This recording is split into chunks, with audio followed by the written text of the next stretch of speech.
I would like to talk to you a little bit about how to reason and debate and argue on the subject of Islam, and that is to teach you how to use Muhammad.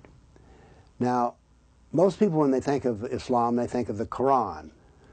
We need to understand that the Quran does not allow you to practice Islam because it doesn't have the details.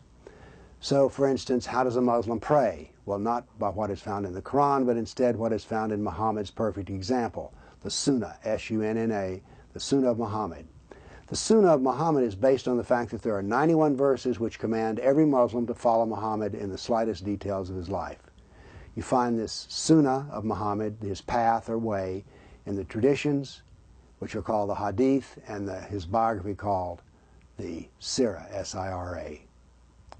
Now sometimes if you're dealing with a Muslim who's pretty good with what he's doing and you say something about the Hadith he doesn't like or something about Muhammad, they'll say, well, where does it say that in the Quran?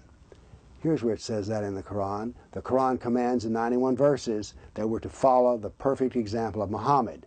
So when we turn to Muhammad to explain Islam, we're doing what the Quran says to do. Now sometimes they will also say, well, you know, some of those traditions, they're not so well known or perhaps they're not so solid.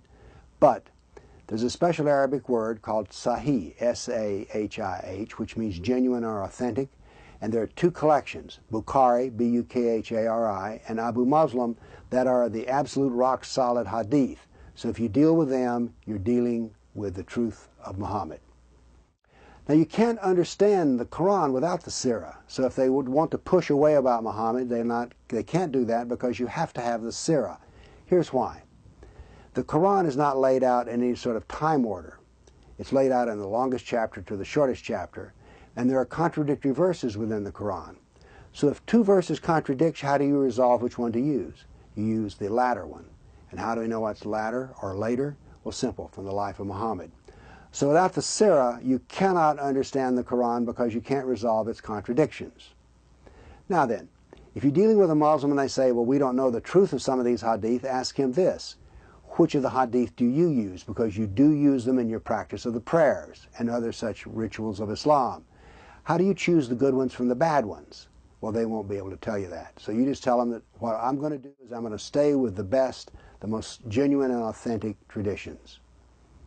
Now here's the reason you need to deal with Muhammad, because anyone can understand a man's life. Understanding Allah, that's trickier. Now then, here's an oddity about the Quran. It's perfect, it's universal, and it's eternal. But it cannot be understood without the Hadith and the Sirah. Now, understand this, that the life of Muhammad, the Sirah, was written down 150 years, roughly, after he died. So the people who wrote down the life of Muhammad never met him, never knew him, never saw what they describe. Therefore, what they write down about him is hearsay evidence. So therefore, in our own courts of law, hearsay is not admissible evidence. Isn't it odd that the complete and perfect book, the only perfect book in humanity, the Quran, cannot be understood without evidence which is not admissible into our own court of law? So if you want to debate and reason about Islam, do so about Muhammad, because that is the easiest to understand and makes the most conclusive points. Thank you.